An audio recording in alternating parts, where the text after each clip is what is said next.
Hey everyone, welcome into our latest Trade to Black episode. I'm your host, Shad Dales, and today we're going to dive into a critical issue that's been simmering in the cannabis world: recent THC restrictions in Texas. This is about more than just new regulations. It's about addressing a problem that's flown under the radar for far too long. So here's what's happening. Senate Bill 3 aims to impose sweeping bans nearly on all THC products, including edibles, beverages, and vape cartridges. But what's really driving this legislation is the fact that some hemp companies and dispensaries in Texas have been operating outside the law, selling products that far exceed the limits of the current Farm Bill framework. For years, these businesses have exploited loopholes, pushing products that are unregulated, unsafe, and frankly illegal, something we know all too well here in the cannabis space. So let's break this down. The 2018 Farm Bill legalized hemp-derived products with less than 0.3% Delta-9 THC. But some companies have been skirting these rules by selling high-potency products, including Delta-8 THC, that essentially mimics the effects of marijuana. These products have been sold openly in convenience stores and vape shops, often with little to no oversight. For years, the lack of enforcement has allowed these businesses to thrive, but now the tide is turning. State lawmakers and regulators are finally taking notice, and the days of skirting the rules seem to be numbered.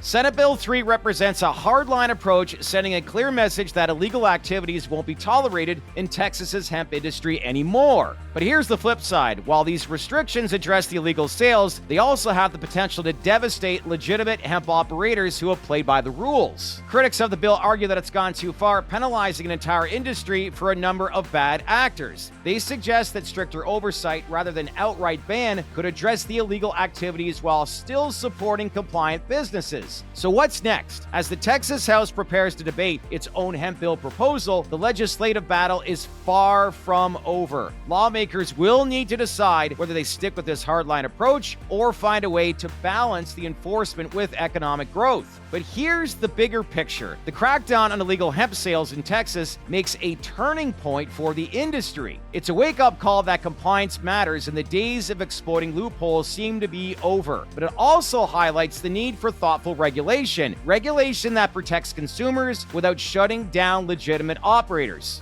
So, what does this mean for the cannabis industry? It's a reminder that innovation and adaptability are going to be key. Whether it's navigating new regulations or finding creative solutions, the industry must continue to evolve. And oh, do we know a lot about that. So in a nutshell, that's it for today, and I hope you like this content. If so, give this video a like and leave your comments below. We'd love to hear from you, knowing this is a hotly contested topic. And if you haven't done so, make sure to subscribe to our channel. We'd appreciate it here at TDR. For those that follow the industry, pay close attention to what's going on in Texas, because if this is a step towards a proper medical marijuana market, it could perhaps be the biggest medical market in the country, knowing it's home to 30 million people. Thanks again, everyone, for watching, and as a reminder, stay connected, stay open-minded, and I'll see you next time on our latest Trade to Black podcast.